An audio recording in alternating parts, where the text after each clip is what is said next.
आज हम एक वेबिनार के साथ हाजिर हुए हैं डिजिटल एंटरप्रेन्योरशिप के ऊपर। मेरा नाम खुर्रम है। मेरे साथ जो को स्पीकर हैं अरशद आकिफ हैं, वो ट्रैवल कर रहे हैं but he will join us. तो आज हम आपको गाइड करेंगे कि what is digital entrepreneurship. Nawaz साहब हमें फेसबुक पे लाइव कर दें आप, और ये इंटरैक्टिव रखेंगे इसको। मैं चीजें आपको बता रहा हूँ इन बिटवीन, अगर आपके कोई क्वेश्चंस हुए तो आप पूछ सकते हैं। हमारी टीम आपको सपोर्ट करेगी क्वेश्चंस के लिए, और हम कुछ क्वेश्चंस जब गैदर हो जाएंगे तो फिर हम उनके आपको साथ ही साथ उसके रिप्लाई करना शुरू कर देंगे। तो देखिए, एंटरप्रेन्योरशिप का नाम आप लोग बहुत लोगों ने सुना होगा। एंटरप्रेन्योरशिप क्या चीज है, इसमें बड़ी कंफ्यूजन आती है, और खास तौर पर जब से अभी कोविड आया, कोविड के बाद जो है वो जॉब्स खत्म हुई, बहुत सारी कंपनीज ने ले ऑफ्स किए, तो एक जनरल ट्रेंड निकला कि जी एंटरप्रेन्योरशिप के ऊपर लोग तवज्जो दें। हम एक ओवरऑल प्लान चला रहे हैं जिसमें हम लोग जो है वो एंटरप्रेन्योरशिप को प्रमोट कर रहे हैं, इसलिए कि पाकिस्तान या इवन दुनिया में कह लें, चीजें आबादी बहुत बड़ी है, चीजें जो है लिमिटेड है। मगर अगर आप किसी अपने काम पे, जिसको एक सुन्नत भी है तजारत करना, अगर आप अपने काम पे तवज्जो देते हैं, अपनी स्किल्स को यूज करके, अपने वसाइल को यूज करके, तो आप एक एंटरप्रेन्योर बनते हैं। और एंटरप्रेन्योर की जो कंट्रीब्यूशन होती है माशरे में, वो एक नॉर्मल इंसान से ज्यादा होती है, इसलिए कि एक आम आदमी जो सैलरीड पर्सन होता है वो भी बड़ा इंपॉर्टेंट है, जाहिर बात है, उसके बगैर चीजें नहीं चलती। वो माशरे में किरदार अदा करता है, बट एंटरप्रेन्योर ना सिर्फ अपने लिए कमाता है बल्कि लोगों के लिए वसाइल भी पैदा करता है। छोटी सी प्रेजेंटेशन भी हमारे साथ है आज।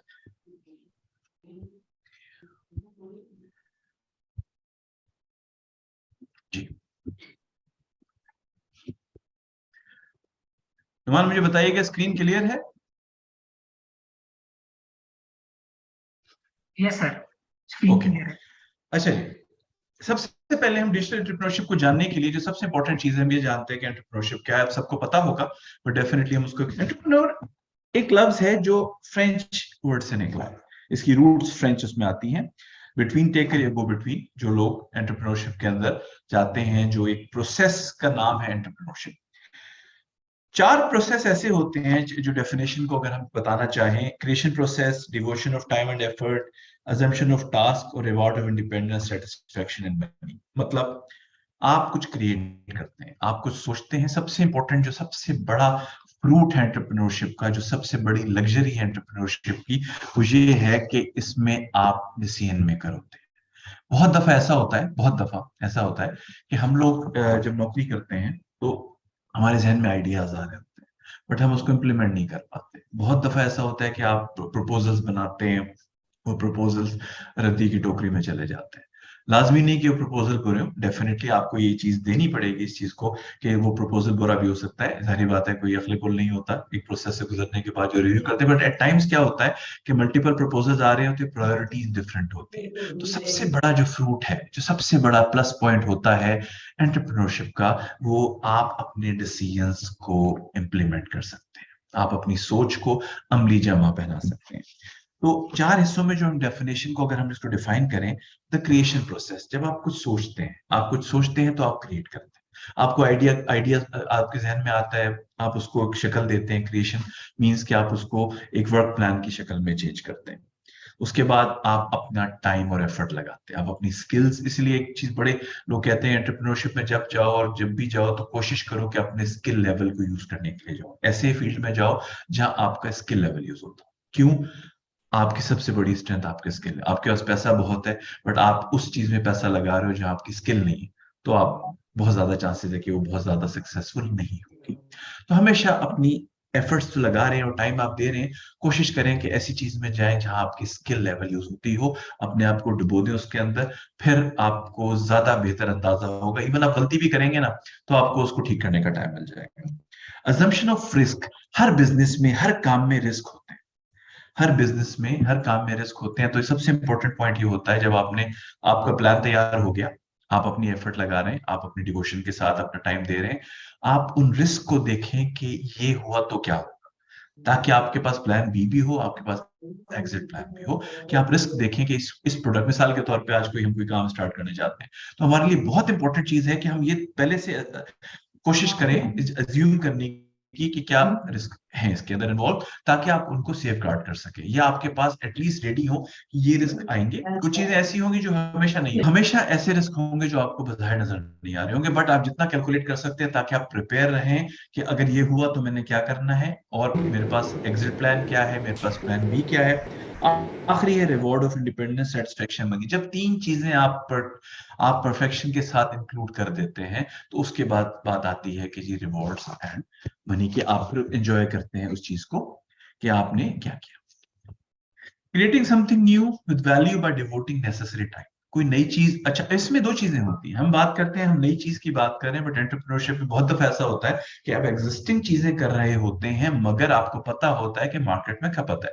मीन्स कि एक कोई बिजनेस स्टार्ट हुआ हुआ है और वो काफी है एक जगह के लिए, जिस एरिया में आप बैठे हैं, तो आप डेफिनेटली आपको कुछ नया सोचना पड़ेगा। एट टाइम क्या होता है कि आप उसी बिजनेस को करते हैं बट किसी नए आइडियाज के साथ करते हैं, तो नया आइडिया जरूरी है। आप कॉपी पेस्ट नहीं कर सकते। आप फोटो कॉपी करके बिजनेस एंटरप्रेन्योरशिप में घुसेंगे तो आपको बहुत ज्यादा चांसेस है कि नाकामी का मुंह देखना पड़ेगा आपको। मैनेज कर सकते हैं, आप डिसीजन ले सकते हैं, आप किसी के पाबंद नहीं, आप बी योर ओन बॉस, आप अपने बॉस होते हैं, और आप लोगों को मौके पैदा कर दे रहे होते हैं, लोगों को जो है रिस्क लेने के और रिस्क कमाने के आप मौके दे रहे होते हैं। अच्छा, अब आ जाते हैं जी हम इसको, जो हमारा मेन टॉपिक है कि डिजिटल एंटरप्रेन्योरशिप क्या है। अपने वेंचर को, बिजनेस को डिजिटल प्लेटफॉर्म के थ्रू परस्यू करना। डिजिटल एंटरप्रेन्योर्स जो होते हैं वो वेब बेस्ड टूल्स को रिलाय करते हैं। एक छोटी सी, इसमें मैं थोड़ा सा हिस्ट्री आपको लेके जाता हूँ कि डिजिटल एंटरप्रेन्योरशिप कोई नई चीज नहीं है बहुत ज्यादा। एक बड़ी इंटरेस्टिंग सी मिसाल देता हूँ। मेरे ये आज से कोई आप कह लें कि 20 साल या से भी ज्यादा की बात होगी। एक प्रोग्राम स्टार्ट हुआ था टीवी पे मुस्तफर सत्तार साहब का था, जिसमें शादी डॉट टीवी के नाम से एक प्रोग्राम स्टार्ट हुआ था, शादी डॉट टीवी। वो इंस्पायर्ड था शादी डॉट कॉम से, जो एक इंडिया की वेबसाइट। इंटरनेशनली और भी होंगी, बट मैं ज्यादा एग्जाम्पल देना चाह रहा हूँ ताकि आपको समझा जाए। आज से कुछ अर्सा पहले शार्क टैंक एक फोरम है जिसके ऊपर एंजल इन्वेस्टर्स आते हैं, इन्वेस्ट करते हैं। तो उसमें जो शादी डॉट कॉम वाले हैं, जो ओनर है अनुपम अनुपम समथिंग नाम है उनका, उनसे पूछा गया कि जी क्यों ये शादी डॉट कॉम, क्या आपको क्या सोचा। उन्होंने कहा जी ट्रेडिशनली क्या होता था कि जब रिश्ते आते थे, हमारे यहाँ तो डिफरेंट है ना, हमारे यहाँ तो प्रपोजल जो है वो लड़की के जाते हैं, हमारे कल्चर में कि लड़के वालों की तरफ से लड़की को प्रपोजल जाते हैं। हिंदू कल्चर में प्रपोजल लड़के के लिए आते हैं, जो लड़की वाले हैं, इसलिए कि वहाँ जहेज बेस्ड बहुत ज्यादा होता है कि कौन क्या दे सकता है। अनफॉर्चुनेटली हम भी उस चक्कर में बिजी हैं, बट वहाँ कॉन्सेप्चुअली जो है लड़के के रिश्ते आते हैं। लड़की वाले जो एक कोई एजेंट होता है, वो पंडित उनके ये काम करते हैं, वो लड़कियों की तस्वीरें और लड़कों की फैमिली डिटेल लेके जिन घरों में लड़के होते हैं वहां जाते हैं, वहां जाके ऑफर करते हैं। तो उसमें नुमान प्लीज चेक कीजिएगा माइक जिनका है, ठीक है। अच्छा, उसमें क्या इंपॉर्टेंट होता है कि उन्होंने कहा कि जब मुझे पंडित साहब ने 10-15 तस्वीरें दिखाई, तो मुझे ख्याल आया कि यार मैं इतना, वो लड़का जो है वो अनुपम साहब जो है वो फिल्मों में भी आ चुके हैं, फिल्म बना भी चुके हैं, रिच पर्सन, शदीद किस्म का रिच। तो उन्होंने कहा जी मैं, बड़ा इंपॉर्टेंट था मेरे लिए कि यार मैं सिर्फ, मेरे लिए 15 ऑप्शन क्यों, मैं तो ज्यादा लोगों से ऑप्शन चाहता हूँ। वो अपने आप को समझते थे कि वो लाखों में एक है, उन्होंने ये टर्म यूज की बकायदा कि मैं तो लाखों में एक, तो मेरे लिए भी लाखों में एक होनी चाहिए। अब लाख तस्वीरें तो पंडित साहब ला नहीं सकते उनके। वहां से उनको आइडिया आया कि जी डिजिटल काम करते हैं। What they did, they started digitally. उन्होंने शादी डॉट कॉम बनाया जहां लोग अपने प्रोफाइल सबमिट करते थे। ये एक छोटी सी मिसाल है डिजिटल एंटरप्रेन्योरशिप की, कि डिजिटल होने से आपको फायदा क्या होता है कि वहां आपके लिए एक एरा ओपन हो गया। अमेजोन को ले लें, जब हम चीजें खरीदते थे, आप अमेजोन जो है उस पे आप दुनिया भर के, मैं ख्याल है billions of billions products available है।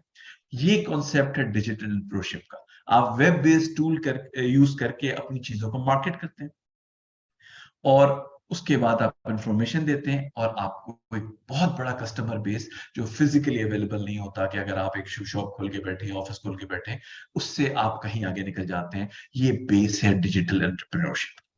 अर्शद भाई आपने ज्वाइन कर लिया है, तो यहाँ से आप स्टार्ट करें, फिर मैं तो यहाँ में आप, you want me to continue, आपका माइक ऑफ है। Sorry, now I think I am audible. Continue, और आपको ये आप कंटिन्यू कीजिए, बिल्कुल सही। Please go ahead. तो ये डिजिटल एंटरप्रेन्योरशिप का मैंने कॉन्सेप्ट, इसलिए मैंने वो शादी वाली बात बताई कि हर हर हर खास तौर पे चाहे लड़का हो लड़की हो, इवेंचुअली उसको एक खास इंटरेस्ट होता है इस चीज के अंदर, कि वहां ये डिजिटल एरा का फायदा क्या होता है कि आप अपनी रीच बढ़ाते हैं। मैं ये नहीं कह रहा, मैं जिस तरह रिश्ते होने चाहिए वैसे होने चाहिए, तो आप अपनी रीच बढ़ा देते हैं, आपका आपको एक्सेस मिल जाती है ज्यादा लोगों तक। सिमिलरली जब आप चीज बेचने जाते हैं, आजकल आप एक चीज मैं आपको बताऊं, खास तौर पे आफ्टर कोविड, कोविड के दौरान या कोविड के बाद सबसे ज्यादा जो चीज इंपॉर्टेंट है कि जी उसके दरमियान जो सबसे इंपॉर्टेंट है, तो उसमें सबसे कि आप जो हैं वो ऑनलाइन के लिए एक सेपरेट रूम बना देते हैं। मिसाल के तौर पे इस वक्त जो बड़े बड़े कपड़ों के ब्रांड्स हैं, उनमें कुछ चीजें हैं जो सिर्फ ऑनलाइन ऑफर कर रहे हैं, उनकी शॉप्स पे नहीं होती। क्यों? वहां पे वो नीश देना चाहते हैं, कोई ऐसी चीज देना चाहते हैं जो डिफरेंट हो। एट टाइम्स आपको लगेगा कि जी ये तो मैं शॉप पे जाके खरीद लेता हूँ, कोविड में तो मजबूरी थी, कोविड के बाद अब चले बाहर एंटरटेनमेंट भी हो गई, आउटिंग भी होगी। मेरे दोस्त अमेरिका से आए हुए थे, वो भी चले गए, अदरवाइज मेरा इरादा था कि उनको मैं, वही से बिग एंटरप्रेन्योर यूएस में होते हैं, मेरे बचपन के दोस्त हैं, वो अमेरिका शिफ्ट हो गए थे। तो खैर उन्हें उनको एक सूट लेना था और ज्यादा तो वो शॉप पे जाके ले लेते, बट उसने मुझसे फौरन पूछा कि खैर ऑनलाइन अगर मैं ले लूं तो मुझे कब मिलेगा? मैंने कहा नवीद, सेम डे नहीं मिल सकता, इस इम्पॉसिबल के अभी हम ऑर्डर करें तो हमें 1 घंटे में सूट मिल जाए, पाकिस्तान में ऐसा नहीं होता। जैसे कि यार बाहर ऐसा हो जाता है। मैं कि जी बिल्कुल, अब अमेरिका से अमेरिकी नेशनल है, पाकिस्तान को मत भूले, हम इतनी जल्दी नहीं कर सकते।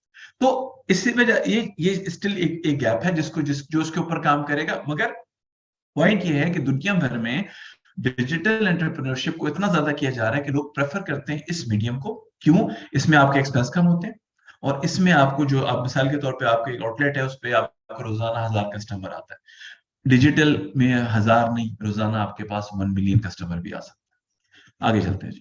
किसी का कोई क्वेश्चन हो तो साथ साथ पूछ सकता है, ताकि मैं क्लैरिफाई करता हूँ। जो चैट में किसी ने कुछ पूछा है, please slide share here, slide share available नहीं है। नुमान प्लीज चेक कीजिएगा कि किसी को स्लाइड नजर आ रही है, नहीं आ रही? अच्छा भाई, स्लाइड नजर आ रही है क्या? स्लाइड्स क्लियर है आपका? जी सर क्लियर है, मुझे शो हो रही है। क्लियर है, चलिए ठीक है। मुझे नहीं पता उन्होंने फिर क्या क्वेश्चन किया। Digital entrepreneurship is about innovation. आप एंटरप्रेन्योर बन गए, एंटरप्रेन्योर बनने का मतलब क्या है कि आपने कोई आइडिया लिया, आपने अपने रिसोर्सेज लगाई, आपने अपना पैसा लगाया और उसको एग्जीक्यूट किया, और now you are getting the rewards. But अब हम बात करते हैं डिजिटल एंटरप्रेन्योरशिप की, जो आज का हमारा टॉपिक है। It's about innovation. इनोवेशन के सेंस में कि अब आपने एक्सपैंड करना है। एक्सपैंड करने के पहले क्या तरीके हुआ करते थे कि जी आपने ब्रांचेस खोलते थे। मिसाल के तौर पर आप मिठाई की दुकान है, कोई बहुत मशहूर हम नाम ले लेते हैं, या गोरमे बेकरी थी या कोई भी बेकरी, हम वो अपनी ब्रांचेस खोलते थे, इससे वो अपनी रीच बढ़ाते थे। आपको किसी डिफरेंट इलाके में जाना है तो आपने वहां ब्रांच खोलनी है। डिजिटल एंटरप्रेन्योरशिप क्या है? अच्छा, इसमें डिफरेंशिएट होता है, पेरिशेबल आइटम्स होते हैं, कुछ नॉन पेरिशेबल आइटम्स होते हैं। जाहिर बात है अगर हम बिरयानी की शॉप खोलेंगे तो हमें फिजिकली अपने एटलीस्ट किचन चेंज करना पड़ेगा, बट स्टिल आप एक इलाके से कर सकते हैं। सबसे इंपॉर्टेंट जो इनोवेशन है जो आपको चाहिए होती है और आपका बेनिफिट मिलता है कि आपकी रीच बढ़ जाती है कस्टमर्स की। जहां आपके आउटलेट है उस पर 100 कस्टमर डेली मैक्सिमम आते हैं या 1000 आते हैं, आप 10 गुना, 20 गुना, 50 गुना, 100 गुना कस्टमर्स आप तक पहुंच सकते थे। क्यों? आप वेब बेस्ड टूल यूज कर रहे हैं, आप वेबसाइट यूज कर रहे हैं, आप फेसबुक पेज यूज कर रहे हैं, आप कोई ऐप यूज कर रहे हैं, आप किसी के साथ कोलैब कर रहे हैं, मिसाल के तौर पे दराज के साथ कोलैब कर रहे हैं, अमेजोन के साथ, पाकिस्तान में चले जिनकी साइट्स उनके साथ कोलैब कर रहे हैं, तो आपकी रीच बढ़ जाती है। डिजाइनिंग एंड ऑफरिंग, अब ज्यादा अट्रैक्टिव वे पे आप उनको अप्रोच कर सकते हैं। आपका जो एड बनाते हैं, कुछ लोग खुद बना सकते हैं, कैनवा पे बना लें, फोटोशॉप पे बना लें। पहले क्या होता था कि जो आपने ऐड चलाने होते थे वो आपको टीवी पे चलाने होते थे या आपको होर्डिंग्स पे चलाने होते थे। अब क्या है, डिजिटल एंटरप्रेन्योरशिप में जिस बेस्ट इनोवेशन है और जिसका आप फायदा उठा सकते हैं, या आप नए नए आइडियाज इनोवेट कर सकते हैं कि आप वो डिजाइनर और जो आप बनाएंगे वो डायरेक्ट कस्टमर के पास पहुंचेगा, जो उस कस्टमर को क्लिक करेगा, जो वेब बेस्ड एप्लीकेशन यूज कर रहा है वो आपकी रीच में। आपकी डिजाइन है, आपकी जो ऑफरिंग मीन्स की जो भी आपकी डील है, जो भी आपका प्राइस है, जो भी आपके प्रोडक्ट आप डायरेक्ट ऑफर कर रहे हैं। Generating revenue, reducing cost. Generating revenue तो डेफिनेटली जब चीज बिकेगी जनरेट होगा। रिड्यूसिंग कॉस्ट, जस्ट एग्जांपल, इससे कौन सी कॉस्ट रिड्यूस हुई? आपकी एडवर्टाइजमेंट कॉस्ट रिड्यूस हो, आपकी स्पेस मैनेजमेंट, आपको ऑर्डर आएगा तो आपने डिलीवर करवाना है, अगर आप आउटलेट खोलते कहीं और जाके तो आप सोचें आपकी कितनी कॉस्ट होती, फिर जगह की कॉस्ट होती, स्टाफ की कॉस्ट होती, वहां पे स्टॉक रखने की सबसे बड़ा जो बिजनेस में, खासतौर पे अगर आप सर्विसेज बेस्ड हटा दें, आप प्रोडक्ट बेस्ड बिजनेस है, तो सबसे ज्यादा जो कॉस्ट होती है वो स्टॉक रखने की। आपको स्टॉक, यहाँ पे वेयरहाउस आपका एक है, आप ऑनलाइन ऑर्डर ले रहे हैं और अचीव करते चले जा रहे हैं। उसके बाद opportunities to collaborate with platforms and partner, जो भी मैंने कहा कि आप वेब बेस्ड टूल यूज करें, आप फेसबुक पे पेज बनाएं, आप वेबसाइट पे डालें। उसके अलावा आप कोलैब कर सकते हैं ऐसे लोगों के साथ जो सिर्फ शॉप ऑफर कर रहे हैं, ई शॉप ऑफर कर रहे हैं और लोग अपनी प्रोडक्ट्स रखवाते हैं। जैसे इस सुपरमार्केट का कॉन्सेप्ट है, मिसाल के तौर पे कारफोर है, अल्फता है, जलाल सन्स है, नाहिद है, ये लोग क्या करते हैं, दो दूसरों की चीजों को बेचते हैं। इनकी अपनी प्रोडक्ट्स बहुत कम होती हैं, 90% तो इनकी अपनी नहीं होती। तो ये आप इनके साथ कोलैब कर सकते हैं। आप डिजिटल ऐप के साथ, ये जितने जिनके मैंने नाम लिए, हर एक का डिजिटल ऐप आ गया, हर एक के डिजिटल, आप इनके साथ कोलैब कर सकते हैं। वो अपॉर्चुनिटी आपको खाली एंटरप्रेन्योरशिप में नहीं मिलती, व्हेन यू गो डिजिटल ये भी मिलती है। Sources of opportunity, risk and competitive advantage. इसका सबसे इंपॉर्टेंट पॉइंट क्या है? अपॉर्चुनिटी है, कम्पिटिटिव एडवांटेज किस सेंस में? आपको पता है दूसरे भी क्या कर रहे हैं, आप बेहतर करेंगे तो आप उनसे, आपको वो एज मिल जाएगा। और बट याद रखिएगा, रिस्क को कवर करने के लिए you have to come with something. आपने अगर रिस्क कवर करना है, हर काम में रिस्क होता है, चाहे आप फिजिकल कोई काम करें या आप डिजिटल काम करें, रिस्क होता है। सबसे पहली चीज हमने अजम्पशन ऑफ रिस्क कही थी एंटरप्रेन्योरशिप में, कि जब आप एंटरप्रेन्योरशिप की दुनिया में एंटर हो रहे हैं, आप जब इस फील्ड में एंटर हो रहे हैं, याद रखिएगा रिस्क हमेशा मौजूद होते हैं। डिजिटल इनोवेशन, आपने जो, जब आप बाकी चीजें देख रहे हैं जिसमें आप एडवर्टाइजमेंट को देख रहे हैं, आप डिजाइनिंग को देख रहे हैं, तो याद रखिएगा उन रिस्क से बचने के लिए you have to be ready. आपने नई कोई ऐसा चीज लेकर आनी है ताकि आपने रिस्क को मिनिमाइज करें। अच्छा जी, डिजिटल एंटरप्रेन्योर करता क्या?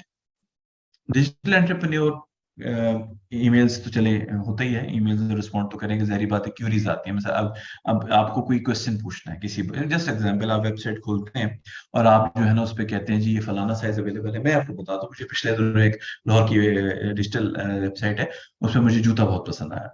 तो मैंने जब वेबसाइट पे गया तो उस पर जो नंबर्स लिखे थे, तो मैंने फौरी तौर पे उनको मेल की कि जी मुझे तो 44.5 नंबर आता है और आप जो है वो 44 बेच रहे हैं, तो क्या ये साइज कंपैटिबल है? इसलिए कि ब्रांड डिफरेंट था, वो रूटीन का ब्रांड नहीं था। तो मुझे अगले 3 घंटे में रिप्लाई आया कि जी ये इससे मैचिंग साइज है। That is digital entrepreneur do, कि उसने मेरा, मुझे जाना नहीं पड़ा, मुझे बैठे बैठे उसने मेरी क्यूरी को रिस्पॉन्ड किया। तो डिजिटल एंटरप्रेन्योर्स क्या करते हैं, जो क्यूरीज उनको डिजिटली आती हैं उनको रिस्पॉन्ड करते हैं, अपनी वेबसाइट को मेंटेन करते हैं। वेबसाइट को मेंटेन और कंटेंट, आप एक चीज आपने वेबसाइट से डाल दी, तो याद रखिएगा नई चीजें तो आप डालते जाएंगे, मगर आपने पुरानी चीजें निकालनी भी है। तो अपडेटिंग का जो वर्ड हम यूज कर रहे हैं, अपडेटिंग वेबसाइट कंटेंट का, उसका मतलब यह है कि आपने अपडेट रखना है उसको, नई चीजें ऐड करनी है और पुरानी चीजें निकालनी है। ये सबसे इंपॉर्टेंट है। क्यों? आपकी वेबसाइट पे ऐसी कोई चीज नहीं होनी चाहिए, या आपके पेज पे या आपकी जो भी ऑफरिंग है, कि जो अवेलेबल ना हो, जो अवेलेबल ना हो या ऑब्सोलीट हो चुकी हो या आपके पास साइज ना हो। तो डेटा अपडेट होना चाहिए। जैसे मैंने उनसे क्वेश्चन किया, उन्होंने लिखा था जी 44 साइज के जूते अवेलेबल है, मैं ऑर्डर कर देता, और बाद में मुझे मैसेज आता कि जी सॉरी, हमने वो 44 तो अवेलेबल नहीं था, सोल्ड आउट था। तो डेफिनेटली एक नेगेटिव मेरे जहन में हो सकता है, मैं दोबारा उस वेबसाइट पे ना जाता। तो डिजिटल एंटरप्रेन्योर को रिस्पॉन्ड, टाइमली रिस्पॉन्ड करेगा और अपडेट रखेगा।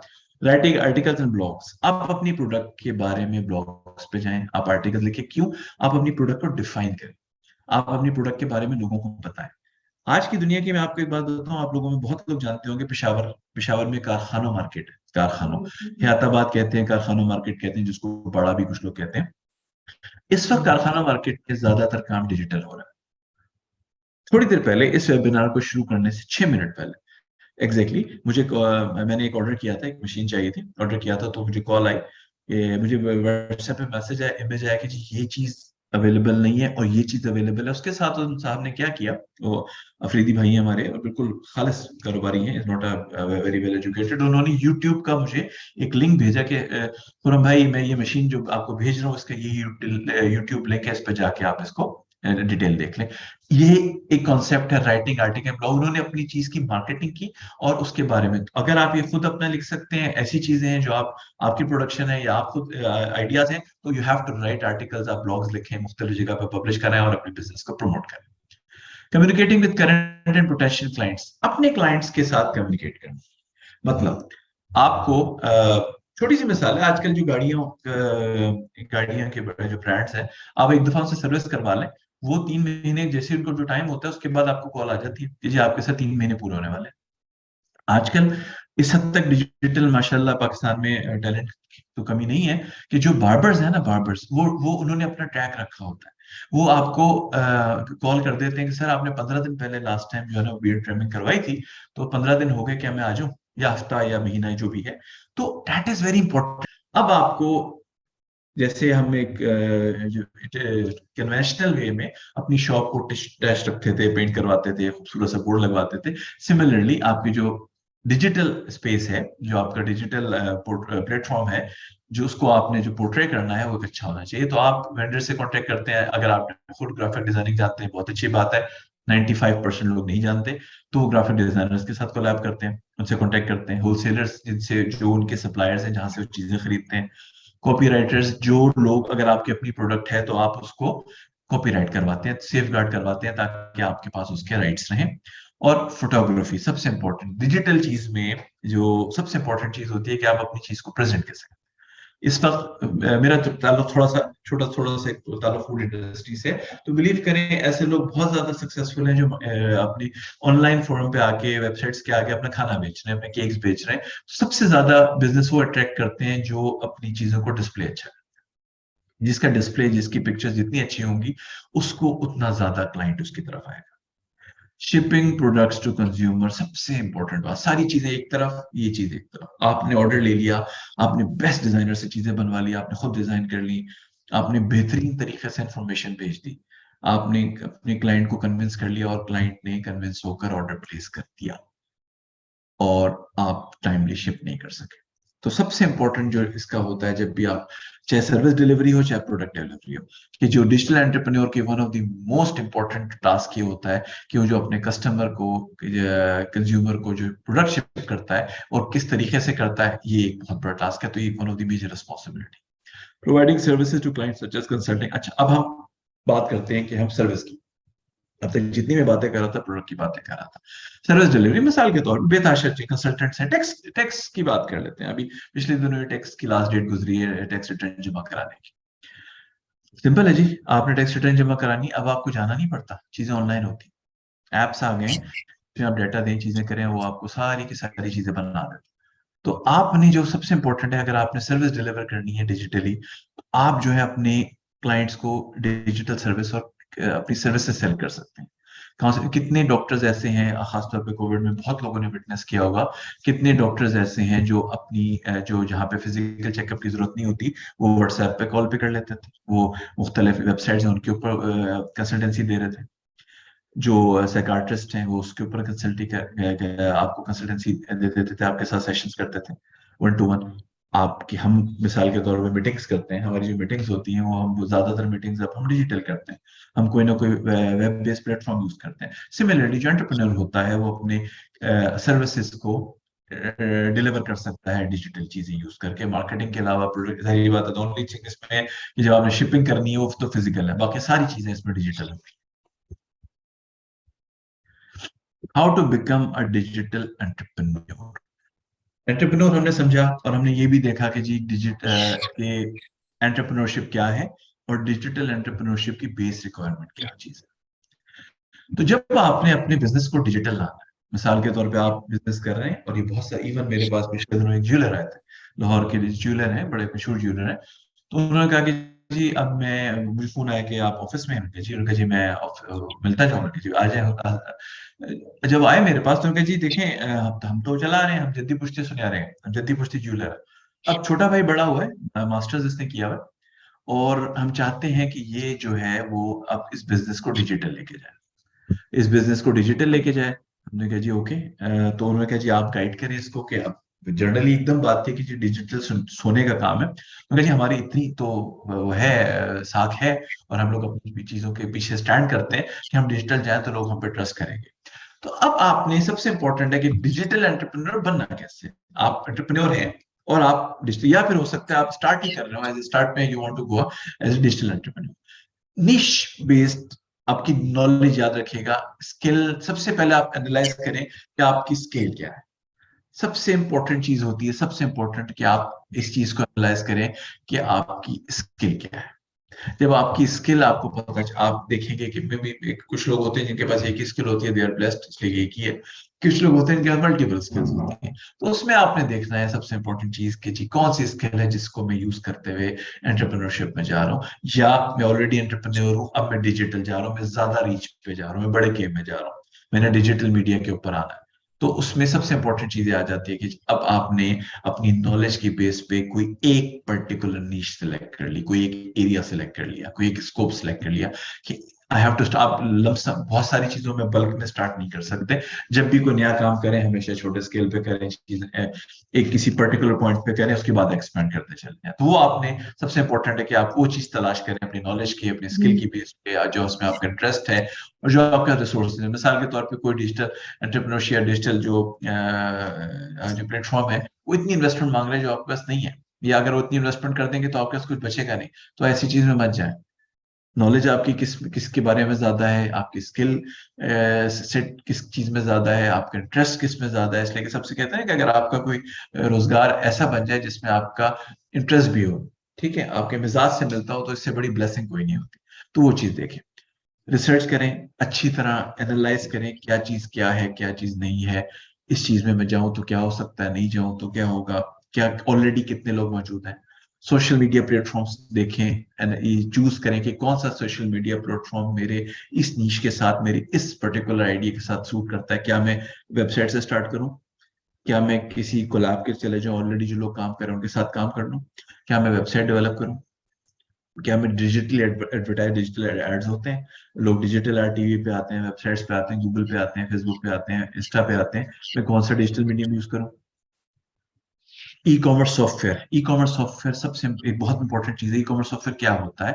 ई कॉमर्स सॉफ्टवेयर जनाब अली ये होता है कि आपने ये देखना होता है कि जी आप पेमेंट कैसे एक्सेप्ट करेंगे। जाहिर बात है, जो स्टार्टिंग में नॉर्मली वो क्या कहते हैं कि जी आप पैसे भेज दें, या तो आप मिसाल के तौर पे प्रोडक्ट है तो आप बहुत कोई सर्विस यूज कर सकते हैं कि कैश एंड डिलीवरी।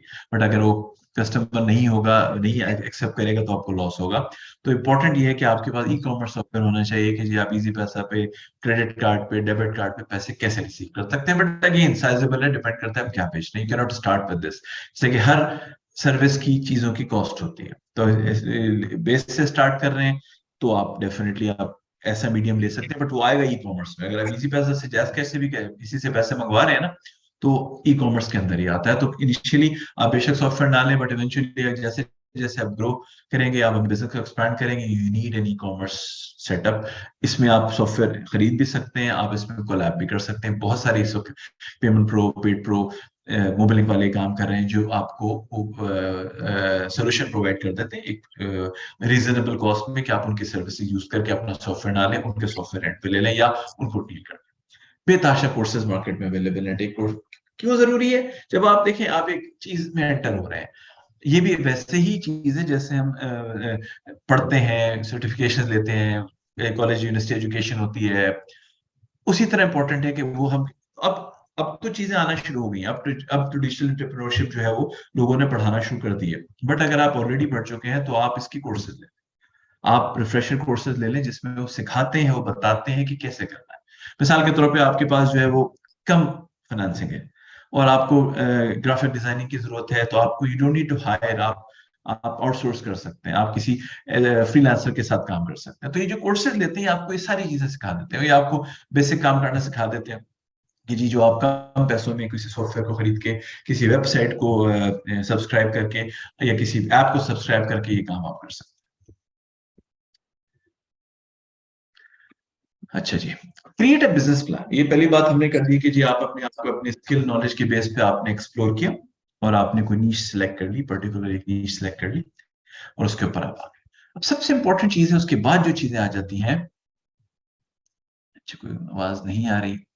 चलिए, अब तो मेरे ख्याल में आ गया। आवाज आ रही है आपकी? मेरी तो आ रही है ना, बस कुछ लोग मैसेज हाँ, कर रहे हैं कि बिल्कुल आवाज। क्लियर है। चलो ठीक है। अब थर्ड पॉइंट, जब आपने नीश भी सिलेक्ट कर लिया, आपने कोर्स जरूरत है अगर आपको तो आपने कर लिया, उसके बाद आपने बिजनेस प्लान बनाना है। बिजनेस प्लान बनाना है, आप एक बिजनेस प्लान क्रिएट करें कि जिसको, अच्छा एक बात याद रखिएगा, एक बड़ा मशहूर वो है, कोट है कि if you are planning to fail, actually if you are fail to plan, if you fail to plan, you are planning to fail. कि अगर आप प्लान बनाने में फेल हो रहे हैं तो एक्चुअली आप फेल होने की प्लानिंग कर रहे हैं। तो प्लान इतना इंपॉर्टेंट है। अगर आप एक अपने आइडिया का या किसी चीज का प्लान बनाने में फेल हो रहे हैं तो इसका मतलब है कि आप फेल होने का प्लान कर रहे हैं। तो प्लान इतना इंपॉर्टेंट है। कुछ लोग क्या करते हैं, होगा देखा जाएगा, बिस्मिल्लाह करते हैं। बिस्मिल्लाह बहुत जरूरी है, बिस्मिल्लाह तो हर काम अल्लाह के नाम से ही शुरू करना चाहिए, बट उतनी इंपॉर्टेंट है अकल को इस्तेमाल करना जो अल्लाह ने दी। तो बड़ा इंपॉर्टेंट है कि आप बिजनेस प्लान क्रिएट करें। एग्जेक्टिव समरी क्या है, करना क्या चाहते हैं। सबसे एग्जेक्टिव समरी क्या होता है, एग्जेक्टिव समरी का कॉन्सेप्ट क्या है। एग्जेक्टिव समरी इसलिए बनाई जाती है कॉर्पोरेट उसमें, कि जिसमें समरी पढ़ के आपको आइडिया हो जाए कि डॉक्यूमेंट के पीछे क्या है। आपको समरी से आइडिया हो गया आपका आधा, तो आपको वहीं आप चीजें देख लेते हैं कि आपका इंटरेस्ट कितना है, कि आपको आइडिया हो गया कि इसके अंदर क्या है। तो एग्जेक्टिव समरी तो खैर हम लास्ट उसमें करेंगे। आपने कंपनी डिस्क्रिप्शन मीन्स कि आप सोल प्रोप्राइटर हैं, आप इंडिविजुअल हैं। अब हम बात करें डिजिटल एंटरप्रेन्योर की, जो हो सकता है न्यू पर्सन हो, जो हो सकता है ऑलरेडी कोई छोटे बिजनेसमैन है जो अब डिजिटल में जाना चाह रहा है, हो सकता है वो बहुत बड़ी कंपनी और डिजिटल में जाना चाह रहे हैं। तो सबसे इंपॉर्टेंट ये होता है जो बिजनेस प्लान बनाएंगे कि जो आप एग्जिस्ट क्या है, आप हैं क्या, आपका लीगल स्टेटस क्या है, आप कंपनी है, आप इंडिविजुअल है, नो प्रॉब्लम, मतलब ये सबके लिए है। आप फर्म है, आप मल्टी बिलियन कंपनी है बट आप डिजिटल में नहीं थे। उसके बाद आ जाते हैं, वो जरूरी है उसके अंदर आप मेंशन करें। उसके बाद है जी मार्केट एनालिसिस, कि जिस प्रोडक्ट में जिस नीश में आप जा रहे हैं उसमें मार्केट क्या है। मिसाल के तौर पे हम बात करते हैं कि जी हम ये कवर बना रहे हैं, मोबाइल का कवर है, जैकेट है। इस वक्त आप वेबसाइट खोलें तो आपको सारे में भी, मुझे ज्यादा इंटरेस्ट है लेदर प्रोडक्ट्स में तो मुझे नजर ही वो आते हैं, हर बंदा जो है ना बना रहा है। तो मार्केट एनालिसिस करें, कौन क्या बना रहा है, कौन क्या चीज यूज कर रहा है। क्या मैं कोई ऐसी डिफरेंट चीज ला रहा हूँ, अगर एक चीज ही ऑलरेडी मुझे मिल रही है तो मैं उसी के पास जाऊंगा। इसलिए कि लोग अगर ब्रांड से सेटिस्फाई होते हैं तो बिला वजह ब्रांड चेंज नहीं करते अनलेस के कुछ डिफरेंट मिले। जो हमने पहले बात की कि you have to come up with something new. तो आप मार्केट एनालिसिस करें, मार्केट में हो क्या रहा है, ताकि आपको पता चले कि आप क्या एज लेकर आएंगे जो लोगों को अट्रैक्ट करेंगे। ऑर्गेनाइजेशनल कंपटीटिव एनालिसिस हम किसको कहते हैं, मार्केट एनालिसिस हो गया। अब आपने सिलेक्ट, आपके पास कंपटीटिव एनालिसिस के आपके कंपटीटर्स क्या कर रहे हैं। आपने कंपटीटिव, मिसाल अभी मैंने जैसे मिसाल दी कि लेदर पाउच है मोबाइल का, अब ये 4,000 का है, मिसाल दे 4,000 का। आप अगर लेकर आते हैं, पहली चीज तो आपने कोई ना कोई चीज ऐसी लानी है जो मुझे वैल्यू फॉर मनी ज्यादा हो। अगर आप मुझे कहें कि जी मैं सेम चीज 4,000 में ला रहा हूँ, तो मैं सोचूंगा यार फायदा, जो मैं तो ऑलरेडी किसी के साथ में हूँ। या मुझे कहेंगे जी मैं बहुत बेहतर चीज 4,000 में ला रहा हूँ, तो मैं अट्रैक्ट होऊंगा कि यार ओके 4,000 में तो मिल रही है बट मुझे वैल्यू ज्यादा मिल रही है। या आप मुझे कहेंगे जी मैं सेम चीज जो है 3,000 में ला रहा हूं। तो कंपेटिटिव एनालिसिस को इस तरह हम देखा जा सकता है कि जी आप कितने कंपेटिटिव होंगे, आप कंपीट कैसे करें। ऑर्गेनाइजेशन स्ट्रक्चर कीजिए, आपने अपना जो ऑर्गेनाइजेशन स्ट्रक्चर है क्या रखना है, करना क्या है। ऑर्गेनाइजेशन स्ट्रक्चर मीन्स कि आप अकेले काम कर रहे हैं, हो सकता है काफी हो, किसी बिजनेस के लिए अकेला होना भी काफी होता है। सर्विस दे रहे हैं, आप कंसल्टेंट हैं, आप एग्रीमेंट ड्राफ्ट करते हैं, आप बनाते हैं, तो अकेले भी काफी है। बट जब आप प्रोडक्ट, खास तौर पर प्रोडक्ट बेस पे हो, इवन सर्विस बेस पे भी, तो आप स्ट्रक्चर क्या रखेंगे। डिजिटल काम है, इसमें ऑटोमेटिकली चीजें कम है, आपको जगह कम चाहिए, चीजें कम चाहिए, तो आप देखेंगे ऑर्गेनाइजेशनल स्ट्रक्चर क्या है और आपको चाहिए क्या, कि आप किस स्ट्रेंथ के साथ इस चीज में उतर रहे हैं। आप डिजिटल एंटरप्रेन्योरशिप एक नई नया आ रहा है, किस स्ट्रेंथ के साथ उतर रहे हैं, आपके पास कौन लोग हैं, कितने लोग मौजूद हैं, कितने लोग चाहिए होंगे, ये उसमें मौजूद चाहिए।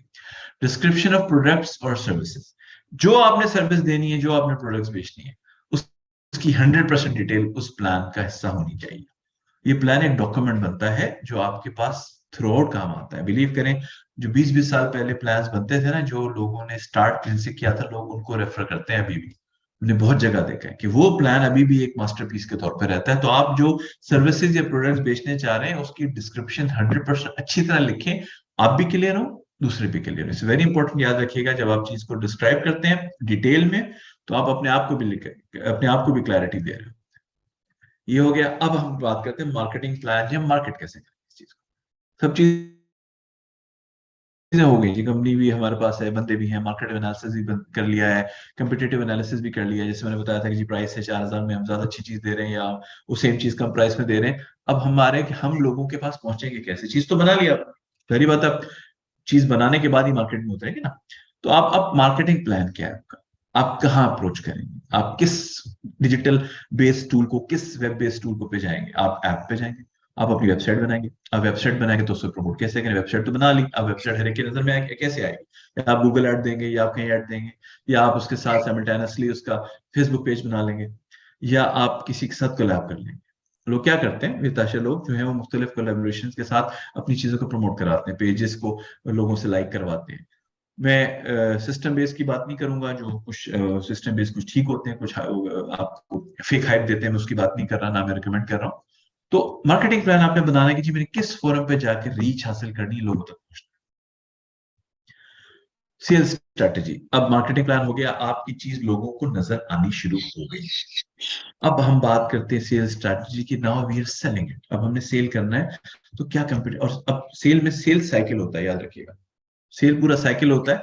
सेल साइकिल कहाँ से स्टार्ट होता है, ऑर्डर आने से लेके पैसे आने तक। जो सेल साइकिल है, जो सेलिंग साइकिल है ना, वो खाली बेचना नहीं होता, वो ऑर्डर रिसीव करने से आपने मार्केटिंग में क्या हुआ, मार्केटिंग में लोगों की रीच तक पहुंचा दी, लोगों को नजर आनी शुरू हो गई।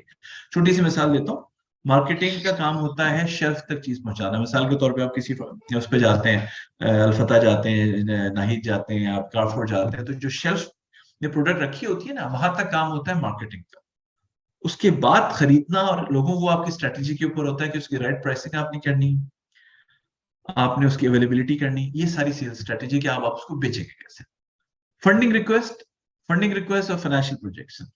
फाइनेंशियल प्रोजेक्शन को हम पहले डिस्कस करते हैं कि जी आपकी फाइनेंशियल प्रोजेक्शन क्या है, कि कितनी इन्वेस्टमेंट के साथ आप आ रहे हैं, आप कितना स्टॉक बना रहे हैं, आप क्या आपको लग रहा है कि जी आप क्या कितने एक अरसे में, एक साल में या 2 साल में, अगले पीरियोडिक, पहले 3 महीने फिर 3 महीने पे करके आप प्लान बनाए कम से कम 3 साल का, कि फाइनेंशियल प्रोजेक्शन क्या होगा, कितना आप बेचेंगे कम से कम, कितने आपके पास पैसे आएंगे, कितने आपके पास मार्जिन होगा, कितना आप री इन्वेस्ट करेंगे, कितना आप किससे एक्सपेंसेस पूरे करेंगे, और उसके बाद जो नेट डिफरेंस होता है वो फंडिंग रिक्वेस्ट आ जाती है। फाइनेंशियल कितने पैसे मेरे पास हैं, इतने पैसे मेरे पास, अब ये गैप आ रहा है, इतने पैसे मुझे चाहिए, तो फंडिंग रिक्वेस्ट में कंसीडर हो जाते हैं। और सोर्सिंग के लिए उस फंडिंग रिक्वेस्ट को पूरा करने के लिए, कि जो आपके पास शॉर्टफॉल, आपका प्लान मजबूत है, आपका प्लान सब कुछ है, बट आपको शॉर्टफॉल आ रहा है, तो सोर्सिंग पे चले जाते हैं, आप इन्वेस्टर ढूंढते हैं, एंजल इन्वेस्टर, जैसे मैं शार्क इंडिया की पाकिस्तान में बहुत एंजल इन्वेस्टर्स हैं, मैं खुद एंजल इन्वेस्टर हूँ, बिजनेस में अच्छे सेटअप स्टार्टअप्स में इन्वेस्ट करता हूँ, तो वो उसमें आ जाते हैं। उसके बाद बेताशा लोग हैं जो लिटरली लोगों को देखते हैं कि अच्छा टैलेंट है तो पैसे लगा देते हैं, उसके अगेंस्ट वो इक्विटी लेते हैं डेफिनेटली। अदर बिजनेस ओनर्स के पास जाएंगे आप, जो आपको सोर्सिंग कर सकते हैं, आपको पता है उन्हें, हाँ ये भी हो सकता है कि सप्लाई चेन, मिसाल के तौर पे कोई बिजनेस है, आप सप्लाई चेन के तौर पे जा रहे हैं, कि आप उसकी प्रोडक्ट्स की का रास्ता साफ कर रहे हैं, तो वो आप उससे भी इन्वेस्टमेंट ले सकते हैं। Friends and family financial advisers, financial adviser means कि आप लीज कराएं, बैंक से लोन लें, वो आपको एडवाइस करते हैं। बेताशा नए कंपनीज हैं जो नॉन फाइनेंस कंपनीज लोन्स दे रही हैं, और फ्रेंड्स एंड फैमिली तो हर बंदा ही जानता है कि आप अपनी फैमिली की तरफ देखते हैं कि कोई आपको आपको सर पे हाथ रखे, अच्छी बात है। अच्छा ये फरहम साहब, जी जनाब। बड़े अच्छे तरीके से आपने हमें बहुत अहम बातें बताई हैं, राइट फ्रॉम कि क्या है एंटरप्रेन्योरशिप, और डिजिटल फिर क्या है, इसका प्रोसेस कैसे होगा, रिसर्च से लेकर sourcing, marketing, communication, and then closing down and earning the money.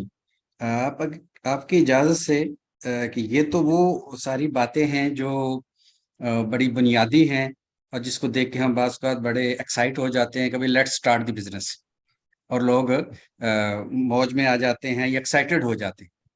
अगर कुछ बातें मैं करना चाहूँगा जी प्लीज। कि जब हम इन स्टेप से गुजरते हैं और हमें जज्बा भी होता है, फिर फेल क्यों हो जाते हैं अपना काम करते करते। तो उसमें जो ऑब्जर्वेशंस हैं, उसमें एक बुनियादी चीज़ तो ये है कि हम बहुत सारे काम देखा-देखी करते हैं। फलाने भी किया है, वो इतने पैसे कमा रहा है, मसलन अली बाबा है। तो अली बाबा तो अब दुनिया भर में, और वो बिलियनर है, दुनिया के बिलियनर्स के अंदर उस लिस्ट में वो शामिल है।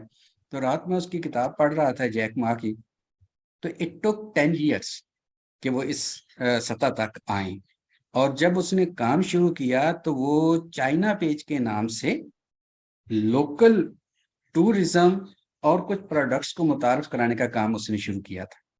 यहाँ से फिर वो सर्विसेज में आए, फिर उसके बाद वो प्रोडक्ट्स में चले गए, फिर वो इंटरनेशनल मार्केट के अंदर आ गए। जो पॉइंट मैं आपके सामने शेयर करना चाह रहा हूँ पार्टिसिपेंट से, कि पहले आप देखो आप कर क्या सकते हो, आपकी सलाहियत क्या, आप पे पैशन है, आपको जल्दी गुस्सा आ जाता है तो फिर एंटरप्रेन्योर ना बने। अगर आपके अंदर पेशेंस नहीं है तो फिर एंटरप्रेन्योरशिप आपका फील्ड नहीं है, फिर जाके कहीं नौकरी करें, 9 to 5 वाले आप बंदे। अगर आप 24 घंटे दे सकते हैं in the beginning, as the business develop, तो तब तो सिस्टम बन जाता है, टीम आ जाती है, फिर आपके पास लेजर टाइम भी आ जाता है, इजी टाइम भी आ जाता है। लेकिन कुछ भी हो, मैं कृषि लेबॉर्ट्रीज के चेयरमैन जफर इकबाल साहब के साथ एक नशिस्त में, तो उन्होंने हमसे शेयर किया कि 20 साल से ऊपर हो गए हैं और कृषि अब कई 100 बिलियन की कंपनी है। इसके बावजूद आफ्टर एवरी 3-4 years कोई ऐसा बम्प, कोई ऐसी चीज आ जाती है कि हमें चीजों को रीथिंक करना पड़ जाता है। मतलब कि एंटरप्रेन्योरशिप, खास तौर पर जो आपकी डिजिटल है, ये it is just like hiking. आपको मुसलसल ऊपर जाना है और मुसलसल अपनी आपको ताज़ा दम भी रखना है, तो आपको उसके मुताबिक चलना पड़ेगा। एक जो वजह सामने आती है कि लोग नाकाम होते हैं, कि हम वो बड़े-बड़े नामों से मुतासर हो जाते हैं जैसे अमेज़न, और उसको कॉपी करने की कोशिश करेंगे, अपनी ग्राउंड रियलिटीज़ को नहीं देखते।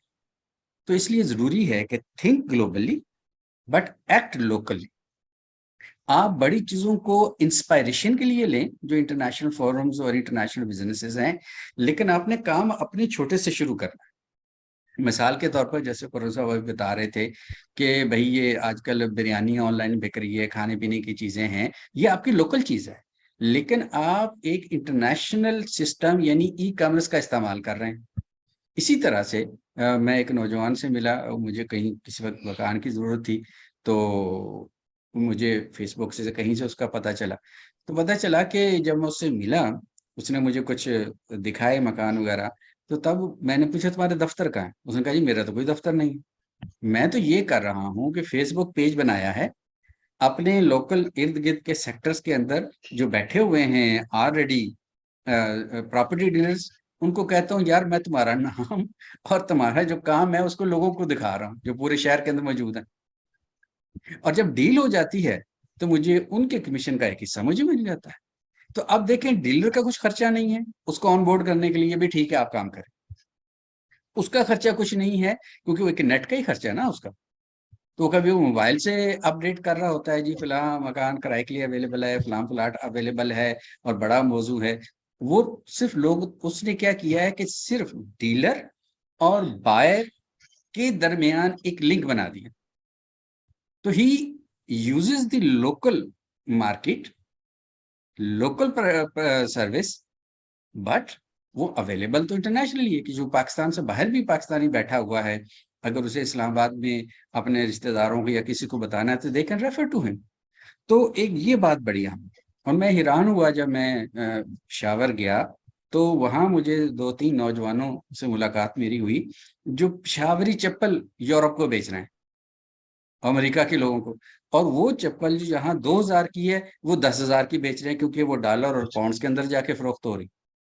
तो जस्ट जो इमेजिन कि उन्होंने उन चीजों को उठाया जो बेस्ट हैं, इजी टू सेल है, और वो पाकिस्तान की। बल्कि उन्होंने बताया कि जी हम सीजनल चीजें भी देते हैं। मिसाल के तौर पे शाल सर्दियाँ आएंगी तो हम लोकल शाल्स वगैरह जो है वो लोगों को प्रोवाइड करेंगे, कि जी आप खवातीन के लिए जो यूरोप में बैठे हुए हैं या अमेरिका में, उनके लिए। कहते जी हम फिर गुड़ भी बेचते हैं, और सो मच सो कि उनका हम नस्वार भी इंटरनेशनली बेचते हैं, कि यहाँ से हम बाहर भेज रहे होते हैं उनकी टेस्ट की, कि उन्हें बन्नू की चाहिए, मर्दान की चाहिए, कहाँ की है, तो उसके मुताबिक। तो आप जो यंगस्टर हमें सुन रहे हैं, उनके लिए मैसेज ये है कि प्लीज बड़े-बड़े ख्वाब नहीं देखें। ख्वाब ज़रूर देखें, वो इंस्पायरेशन है, लेकिन उसे अपने ऊपर तारी ना करें। अपने हालात, जितने पैसे हैं, जो कर सकते हैं, उसके मुताबिक चलें। भले आप अपनी मोहल्ले की दुकान की जो है,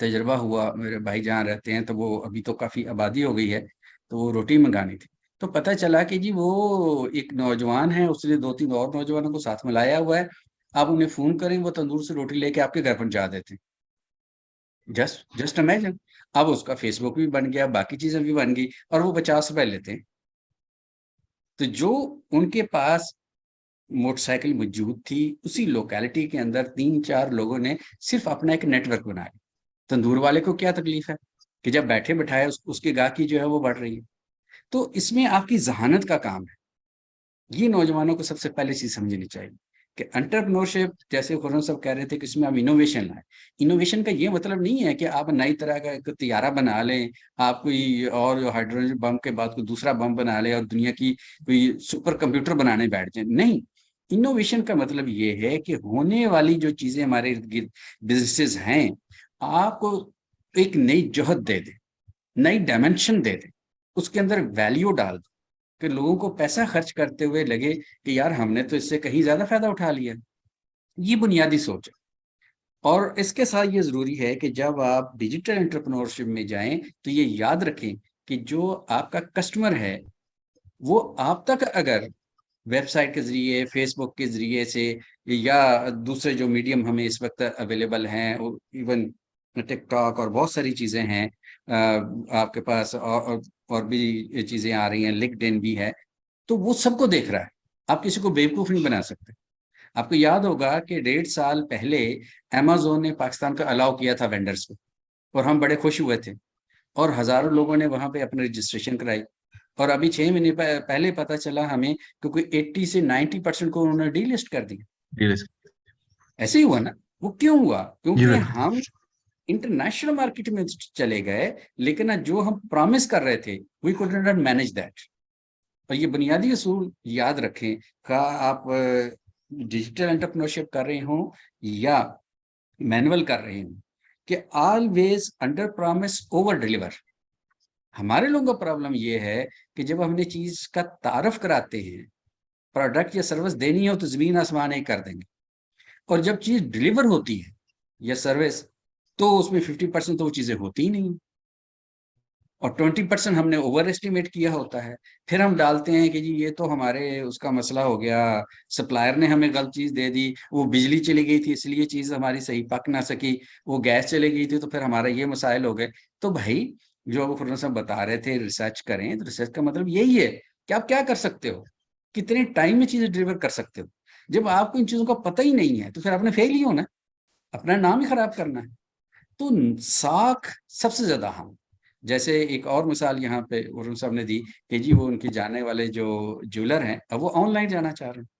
बहुत अच्छा फैसला है, उनकी साख है, उनका नाम है। अदरवाइज़ कौन लाखों करोड़ों की बातें उनके साथ ऑनलाइन बैठ के करेगा। इसी तरह से हमारे एक जानने वाले हैं, टायर्स का उनका बिज़नेस है और बड़ा पुराना है, शिवपुरा के अंदर।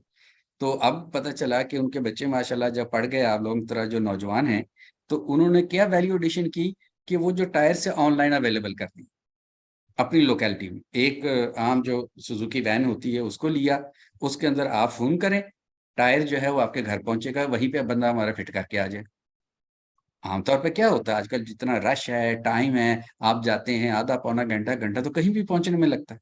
You save it. आप अपने घर में बैठे हुए वेबिनार अटेंड कर रहे हैं और कोई आपकी गाड़ी का टायर लगा रहा है, सेन में खड़ा हो या गली में खड़ा हो।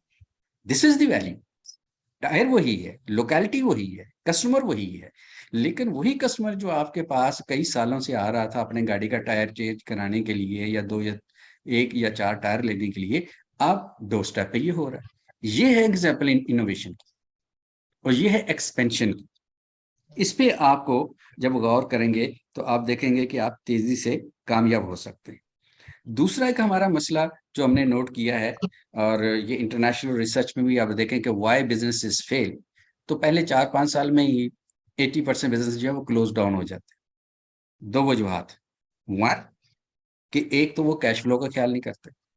वो मामू ने वादा किया है 2 लाख वो दे देगा, 4 लाख फलां दे देगा, जब टाइम आता है तो वो पैसा आता नहीं। आपने जो आगे प्रोमिसेस किए हुए हैं, अब आप सप्लाई की पोज़ीशन में नहीं हैं। तो आपने होमवर्क क्या किया था? आपका बिज़नेस प्लान क्या हुआ? ये आपको पहले से पता होना चाहिए था कि जो हाथ में नहीं है, उसके बुनियाद पर आप अपना बिज़नेस आगे नहीं कर सकते। तो कैश फ्लो को मैनेज करना बड़ा अहम। सेकंड ये है कि आप ऑनेस्ट हो, शॉर्टकट के चक्कर में ना पड़े। जैसे अली बाबा की बात हुई, इट टुक 10 इयर्स, कि उसकी एक उम्र लगी है इन चीजों के अंदर, बल्कि ज्यादा अगर चाइना पेज से हम शुरू करें।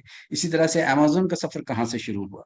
इसके अलावा जो इस वक्त कंप्यूटर दुनिया का बिल गेट और इस तरह के बड़े बड़े नाम हैं, उनके सफर तो वही, किसी ने अपने गैराज से शुरू कर लिया, किसी ने वो किराए के एक कमरे से शुरू कर लिया।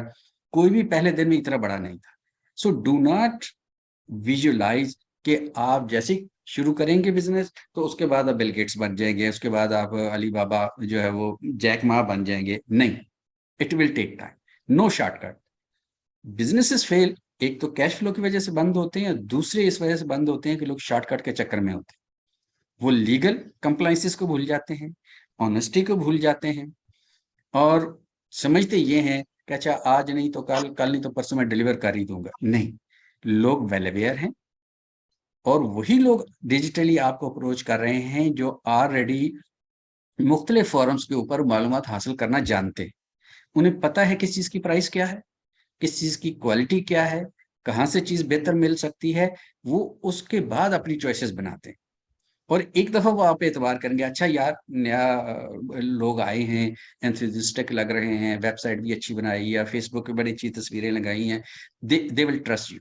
बट वंस, ट्वाइस नहीं होगा, because your customer had choices, आपसे ज़्यादा चॉइसेस हैं, क्योंकि उसके पास वेब की शक्ल में इंटरनेशनल मार्केट है। जो मोहल्ले में सब्जी बेच रहा है, और जिसने सब्जी लेनी है, यूजुअली उसके पास चॉइसेस कम होती हैं, क्योंकि वो या तो मोहल्ले से निकल के स्पेशल जाए, तो तब वो किसी चॉइस को अवेल करेगा।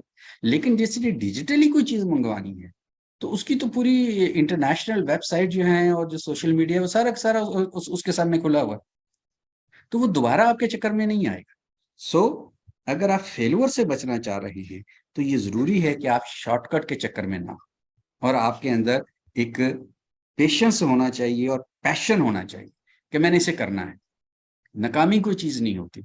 जैसे एक एक्सपर्ट ने कहा था कि नाकामी कुछ नहीं होती, सबक होते हैं। या आप कामयाब हो जाते हैं या आप सीख लेते हैं। आप कुड़ते नहीं रहते, मैं ये ना होता तो ये हो जाता, अब्बा जी ने वक्त पे पैसे दे दिए होते तो ये हो जाता, भाई अगर डिले ना करता तो ये हो जाता। ये सहारे ढूंढना, दूसरों को इल्जाम देना, दूसरों के कंधे इस्तेमाल करना, ये हकीकी लाइफ में इसकी कोई हैसियत नहीं। आपके कस्टमर से कोई ताल्लुक नहीं है, किसने आपसे वादा पूरा नहीं किया, और कहाँ आपकी बिजली चली गई थी और गैस नहीं थी। दिस इज योर रिस्पॉन्सिबिलिटी, और आपने उसके मुताबिक चलना है।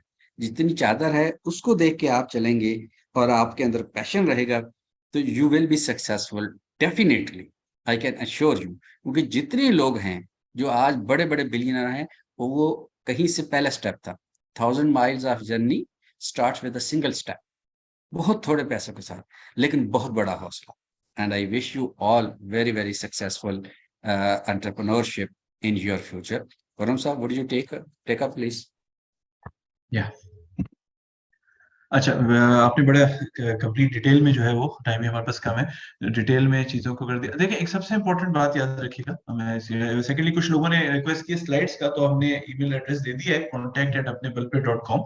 आप उस पर ईमेल कर दीजिएगा तो आपको स्लाइड्स हम शेयर कर देते हैं। ठीक है, याद रखिएगा एक चीज इंपॉर्टेंट है, एंटरप्रेन्योरशिप एक नाम है ना, एक अच्छा लगता है, सुन के अच्छा लगता है, और हमने बार बार एक बात की कि वो फाइनेंशियल रिवॉर्ड्स की और इंडिपेंडेंस की है। एक बात याद रखिएगा, जितना कोई चीज सहल नहीं होती, आपको कठिन चीजों से गुजरना पड़ता है। ये जितने बड़े बड़े नाम हम लेते हैं ना, इनकी आप अगर कभी स्टोरी सुने ना, या और जरूर सुनिएगा, तो देखिएगा कि इन्होंने कितने मराहल से गुजरे हैं, ये कहाँ से गुजरे, कैसे कहाँ तक पहुंचे। आपको सिर्फ फ्रंट पे एक पिक्चर नजर आ रही होती है, आप उसकी स्टोरी को जानने की कोशिश कीजिएगा। मैंने इसीलिए बार बार कहा कि रिस्क असेसमेंट के साथ आप प्लान बी आपके पास होना चाहिए। देखें, जो इंसान गलती नहीं करता वो नहीं सीखता, आप गलती करते हैं तो सीखते हैं। जिसके साथ सब अच्छा, जो जिस बच्चे के कभी कम नंबर नहीं आते ना, उसके कभी अच्छे नंबर को उसको वर्थ ही नहीं पता चलती, उसमें लड़ने का जज्बा कभी नहीं पैदा होता। तो एंटरप्रेन्योरशिप जो है ना, इसमें हम इंडिपेंडेंस की बात करते हैं, फाइनेंशियल की रिवॉर्ड की बात करते हैं, बट एक जिम्मेदारी होती है। हम बात करते हैं, ASK development is a private limited company, मैं और अर्शद भाई हम दोनों बैठे होते हैं, तो हम अक्सर बात करते हैं कि जो सबसे चीज हमें हिम्मत क्या देती है, हमें हिम्मत ये देती है कि जो अल्लाह ताला ने लोगों का रिस्क हमारे साथ लगा दिया। टफ तो हालात आते हैं ना, हमने भी कोविड का दौर गुजारा, अल्लाह का शुक्र है, भरपूर कोशिश की कि किसी का एक इतना सा कोई चीज कम ना हो। तो कैसे, इसलिए कि जो अल्लाह ने जिम्मेदारी हम पे डाली ना, वो कि जी लोगों का रिस्क हमारे साथ कनेक्ट कर दिया, तो वो हिम्मत देता है। एंटरप्रेन्योरशिप इसी का नाम, एंटरप्रेन्योरशिप इसी का नाम है। डिजिटल एंटरप्रेन्योरशिप आपको बहुत लंबी चौड़ी रीच दे देता है और उसके साथ ही जिम्मेदारी भी दे देता है। किसी बड़े ने कहा था, मुझे याद है, एक बैंक के उसमें थे, उन्होंने कहा था कि जी लोग आते हैं कि मुझे अथॉरिटी चाहिए, तो हम कहते थे नहीं, अथॉरिटी नहीं, रिस्पॉन्सिबिलिटी मांगो, अथॉरिटी तो खुद ही आ जाएगी। तो एंटरप्रेन्योर बनना एक बहुत बड़ी जिम्मेदारी है, एक बहुत बड़ी जिम्मेदारी। और वो जिम्मेदारी जो है वो बहुत आपको हिम्मत क्या देती है, जहां बहुत सारे काम आप कैसे करते हैं। तो याद रखिएगा, एंटरप्रेन्योरशिप मजाक नहीं है कि जी एंटरप्रेन्योर वो बन रहा है, उसने काम कर लिया, मैं भी कर लेता हूँ, आंखें बंद करके नहीं। If you fail to plan, you are planning to fail. इस जुमले को याद रखिएगा। मैंने भी ये जुमला फर्स्ट टाइम जब सुना था, जब मैं 19 साल का था, वो आज तक घुट्टी में बैठा था कि अगर आप प्लान ही नहीं कर पाएंगे ना, तो इसका मतलब अपना फेलियर प्लान कर रहे हैं। तो ये सबसे इंपॉर्टेंट है, आपके पास पैसा है, आपके स्किल्स है, हमेशा उस काम की तरफ जाएं, डिजिटल हो या नॉर्मल एंटरप्रेन्योरशिप हो, जिसमें आपकी स्किल्स हो। और जब आप डिजिटल एंटरप्रेन्योरशिप में जा रहे हैं, आपने कोर्स नहीं किया कोई बात नहीं, बट राइट लोगों के साथ काम करें, अपना होमवर्क कंप्लीट करें। असेंशियल फॉर डिजिटल एंटरप्रेन्योरशिप क्या है? इनोवेशन एंड क्रिएटिविटी, कुछ नया, कुछ क्रिएट करेंगे, कुछ नई चीज लाएंगे, तो आपको एक्सेस मिलेगा जो काम ऑलरेडी कर रहा है। याद रखिएगा, सेंसिबल लोग तजर्बे नहीं करते जहां वो पैसा खर्च कर रहे होते हैं। वो जब भी वेंडर चेंज करते हैं या नई चीज ट्राई करते हैं या कोई और ट्राई करते हैं, जब कुछ नया हो, कुछ different. IT, online software and marketing. IT web based है, डिजिटल की बात कर रहे हैं। आईटी और कौन सा पोर्टल यूज कर रहे हैं, कौन सा सॉफ्टवेयर यूज करते हैं, ये की है आपके डिजिटल एंटरप्रेन्योरशिप के कामयाब बनाने की। Communication skills, you have to be responsive. आपको रिस्पॉन्सिव होना चाहिए, आपको टाइमली रिस्पॉन्स दें, और कम्युनिकेशन स्किल्स अच्छी होनी चाहिए। याद रखिएगा, जब आप ऐसे, जब रीच बढ़ती है ना, तो क्वेश्चंस भी ज्यादा बढ़ते हैं। दुकान पे अगर आपकी वो ना 100 कस्टमर आता है ना, तो उनमें से 20 सवाल करते हैं, बाकी आगे चले जाते हैं। आईटी में जब आपकी रीच बढ़ती है, तो 1 लाख या 10,000 आपका जब पेज देख रहे होंगे ना, तो क्वेश्चंस भी करेंगे करेंगे। और डिजिटल मीडिया तो हर बंदे को पावर देता है ना, जो चाहे क्वेश्चन कर ले। हो सकता है आप बड़े बड़ो पर्सनैलिटी के मालिक हो, तो आपकी शॉप पे कोई बंदा घुस के आपसे कोई फजूल सा सवाल ना कर सकते, डिजिटल में तो होगा, और आपने बड़ा डिसेंटली तरीके से उसका जवाब भी देना। फाइनेंशियल नो हो, पैसा जाया नहीं करना, फाइनेंशियल नो हाउ बड़ी इंपॉर्टेंट है। कहाँ पे पैसा लगाना है, कहाँ पे पैसा बचाना है, अपने पैसे का बेस्ट इस्तेमाल कैसे करना है। पीपल फ्रेंडलीनेस, ये मैंने ऊपर कम्युनिकेशन में कवर कर दिया। You have to be friendly with the people, इसलिए कि आपसे आपकी, वैसे फ्रेंडली तो वैसे ही होना चाहिए, हम्बल होना चाहिए, बट इस पे ज्यादा जरूरत इसलिए पड़ती है कि आपको, आपकी रीच बढ़ रही है। आपको 100 नहीं, आपको 10,000 लोग देख रहे हैं, तो आपको you have to be more friendly. Networking, connectivity आपकी बहुत अच्छी होनी चाहिए। नेटवर्किंग आपको होनी चाहिए, ताकि आपको नई चीजों का, नई टेक्नोलॉजीज का, नई प्रोडक्ट्स का पता चलता रहे, ताकि आप उसको इंट्रोड्यूस करें अपनी चीजों के बारे में। तो ये बेसिक है कि अपनी चीज, कम्पिटिटिव एनालिसिस, मार्केटिंग एनालिसिस, वही चीजें बार बार आती हैं। Know your service, know your product, know your area, know your industry. मैं बात कर रहा था कि जी कमिटमेंट आपने पूरी करनी भी है, पूरी करवानी भी है, ठीक है। तो ये बड़ा इंपॉर्टेंट है इस चीज में, कि आप जो है अपने टाइम मैनेजमेंट, फंड्स मैनेजमेंट में निकाल लो उसमें। उसके बाद मैं बस सम अप कर रहा हूँ, टाइम हमारा पूरा हो चुका है। एक बात याद रखिएगा, जब आप एंटरप्रेन्योर बनते हैं, खासतौर पर डिजिटल एंटरप्रेन्योर बनते हैं, जो मोस्ट इंपॉर्टेंट चीज है वो time management for entrepreneurs. Timely चीजों को मैनेज करना, resource organisation, setting priorities, delegation, ये हम बार बार पढ़ाते हैं। इस चीज को मैं आपको करूं कि अपनी प्रायोरिटीज को सेट करें, कौन सा काम पहले करना है, कौन सा काम बाद में करना है, ये बहुत इंपॉर्टेंट होता है। ताकि अगर जब आप एंटरप्रेन्योर बनते हैं, आप पे 10 गुना ज्यादा जिम्मेदारी होती है, और फिर आपका कोई बॉस नहीं होता या कोई एम्प्लॉयर नहीं होता जो आपको आपको कंट्रोल कर रहा हो। आप अपने आप को कंट्रोल करना होता है। तो अपने प्रायोरिटी जरूर रखें कि क्या पहले करना है, क्या बाद में करना है, क्यों। आप इसके अगर बेनिफिट होगा तो भी आपको होगा, और अगर नुकसान होगा तो भी आपको होगा। ये आपका बिजनेस है, आप एंटरप्रेन्योर हैं, आप मालिक हैं इस चीज के, डायरेक्ट बेनिफिशियरी है ना, तो लॉस भी आपका डायरेक्ट आपके ऊपर। ठीक है जी। डेलीगेशन, डेलीगेशन में ख्याल में मैं इसको अपनी वो कर रहा, इसलिए कि आप लोग, हमारे ऑडियंस नहीं होगी। चैलेंजेस क्या होते हैं, बस कोई क्लास वो दे रहा हूँ। चैलेंजेस क्या होते हैं? ई कॉमर्स, ऑनलाइन बैंकिंग, सबसे बड़ी प्रॉब्लम है कि पैसा कैसे मैनेज करना है, लोगों से पैसा कैसे रिसीव करना है। ये डिजिटल एंटरप्रेन्योरशिप का सबसे बड़ा चैलेंज है। इस पे वाइजली चलें, छोटे से स्टार्ट करें, सेफ खेलें, ऐसे चीजों के पीछे मत जाएं जो सुनहरी नजर आती है बट आपके कंट्रोल में मत हो। चीजों को छोड़ देना बेहतर है इंस्टेड कि आप देख के आगे में कूदे, आप नुकसान उठाएं। तो सबसे इंपॉर्टेंट है ऑनलाइन बैंकिंग या ई कॉमर्स इसको कहते हैं कि पैसा कैसे रिसीव करना है। सेफ खेलें, रिस्क लेना अच्छी बात होती है, बट इस चीज में कभी ऐसी चीज के पीछे मत जाएं जो आपको बहुत ज्यादा आपको फैंटेसाइज कर रही हो, लालच दे रही हो। क्यों ज्यादातर ऐसी चीजें हो तो कंट्रोल उसमें रहे। पुअर मार्केट, अगर आपकी मार्केट रिसर्च नहीं है, आपको मार्केटिंग नहीं आती है, आपने मार्केट में आप ऐसी प्रोडक्ट लाते हैं जिसकी मार्केट ही नहीं है, तो ऑफ कोर्स आपने फेल होने का प्लान कर रहे हैं। टीम आपके पास अच्छी नहीं है, आपने सब कुछ अच्छा कर लिया, डिलीवर नहीं कर सके, आपके पास टीम अच्छी। जैसे अर्शद भाई ने बात की कि टायर घर पे आके वो टायर भी पहुंचाते हैं, टायर लगाते भी हैं, और आपकी ऐसी टीम है जो किसी की गाड़ी में जैक तोड़ दे या कुछ कर दे, तो सोचे क्या होगा। Team has to be good. Market mechanism, go with market mechanism कि अच्छा मार्केट चल किस तरह रही है आपको पता होना चाहिए। लीगली देखें कि मुल्क के कानून क्या है, उस फील्ड के कानून क्या है, उनके हिसाब से चलें। गवर्नमेंट इंस्टीट्यूट्स में क्या क्या आपको चीजें पूरी करनी है, एक अच्छे शहरी बने, बिजनेस करें और अच्छे शहरी बने, देखें कि क्या क्या आपकी लाइबिलिटीज है, टाइम पे करें ताकि लंबी इनिंग खेलें, सक्सेसफुल बिजनेस करें। थैंक यू जी, मैं काफी टाइम हो गया, मैं इसके साथ ही जिन जिनको ये स्लाइड्स चाहिए, ईमेल एड्रेस यहाँ भी दे रहे हैं आप, contact@apnebal.com पे आप ईमेल करें, आपको स्लाइड्स मिल जाएंगी। मुझे उम्मीद है कि आपने इससे फायदा उठाया होगा। टॉपिक लंबा है, हम कोशिश करेंगे कि इस पे एक और इंशाल्लाह वेबिनार करें, और किसी का क्वेश्चन है तो इसी ईमेल एड्रेस पे आप क्वेश्चन पूछ सकते हैं। क्वेश्चन मुझसे अर्शद साहब तक पहुंच जाएगा और हम आपको रिप्लाई करेंगे। अपना बहुत ख्याल रखिएगा। अर्शद भाई, कुछ आप क्लोजिंग रिमार्क्स देना चाहेंगे? जी बिल्कुल, मेरे ख्याल में बहुत बड़ी सैर हासिल गुफ्तगू आपने की है। अब बात है एक्शन की, कि जरा हिम्मत करें और कुछ करके दिखाएं, क्योंकि मंजिल पे वही पहुंचता है जो कोई कदम उठाता है। सोचने से और ख्वाब देखने से सिर्फ कुछ नहीं होता। ख्वाब देखें इंस्पिरेशन के लिए, उसके अंदर गुम होने के लिए नहीं। Thank you. थैंक यू जी, अपना बहुत ख्याल रखिएगा। उम्मीद है आपको बेनिफिट हुआ होगा। कोई क्वेश्चन हो, कोई प्लान वेट करवाना हो, contact@apnebal.com पे राब्ता करें। जज़ाकल्लाह खैर, अल्लाह हाफिज।